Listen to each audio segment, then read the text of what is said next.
Good day, this is the Professor, CBMD PhD, and today is Wednesday, July 12th, 1923. It is 3:17 and 23 seconds, AM Eastern Standard Time, and today's research, cancer cells. So let's come to it here. Eliminating extra chromosomes in cancer cells prevent tumor growth.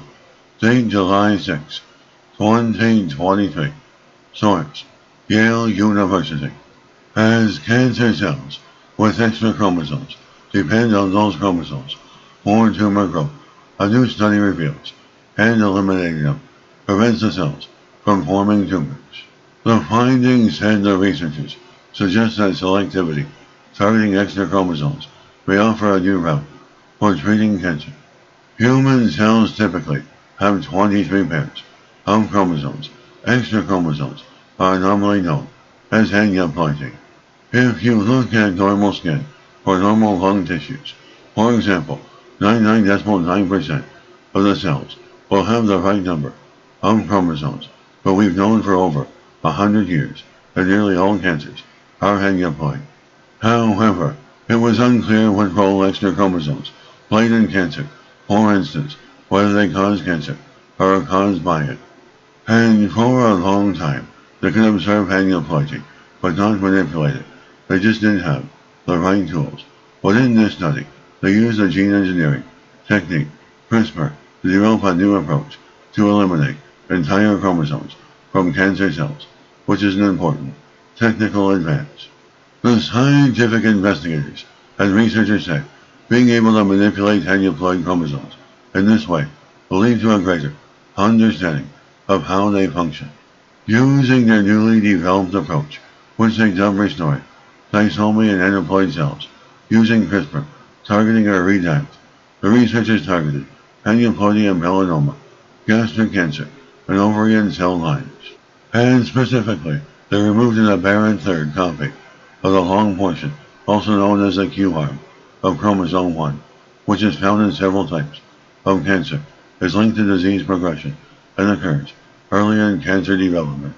When they eliminated aneuploidy from the genomes of these cancer cells, it compromised the malignant potential of those cells, and they lost their ability to form tumors. And based on this finding, the researchers proposed cancer cells may have an aneuploidy addiction, a name referencing earlier research that discovered that eliminating oncogenes, which can turn a cell into a cancer cell, disrupts cancer tumor forming abilities. This finding led to a model of cancer growth called oncogene addiction. When investigating how an extra copy of chromosome 1q might promote cancer, the researchers found that multiple genes stimulated cancer cell growth when they were overrepresented because they were encoded on 3 chromosomes instead of the typical 2. As this overexpression of certain genes also pointed the researchers to a vulnerability that might be exploited to target cancers when aneuploidy. As previous research has shown that a gene encoded on chromosome 1, known as UCK2, is required to activate certain drugs. In this new study, researchers found that cells with an extra copy of chromosome 1 were more sensitive to those drugs than were cells with just 2 copies because of the overexpression of UCK2. And further, they observed that this sensitivity meant that the drugs could redirect cellular evolution away from aneuploidy, allowing for a cell population with normal chromosome numbers, and therefore less potential to become cancerous. When researchers created a mixture with 20% aneuploid cells and 80% normal cells, aneuploid cells took over. After 9 days, they made up 75% of the mixture. But when the researchers exposed the 20% aneuploid mixture to one of the UCK2 dependent drugs, the aneuploid cells comprised just 4% of the mix 9 days later. And this told the researchers that aneuploidy could potentially function as a therapeutic target for cancer. Almost all cancers are aneuploid, so if you have some way of selectively targeting those aneuploid cells, that could theoretically be a good way to target cancer while having minimal effect on normal, non-cancerous tissue.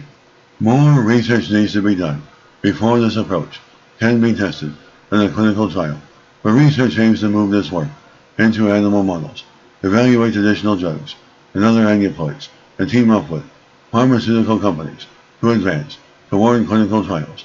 They are very interested in clinical translation, so they are thinking about how to expand their discoveries in a therapeutic direction. And this is a professor of microbiology, bioinformatics, pathophysiology, and leader of research. This video was created for educational purposes only. Hope you enjoyed listening. Until next time, have a great day.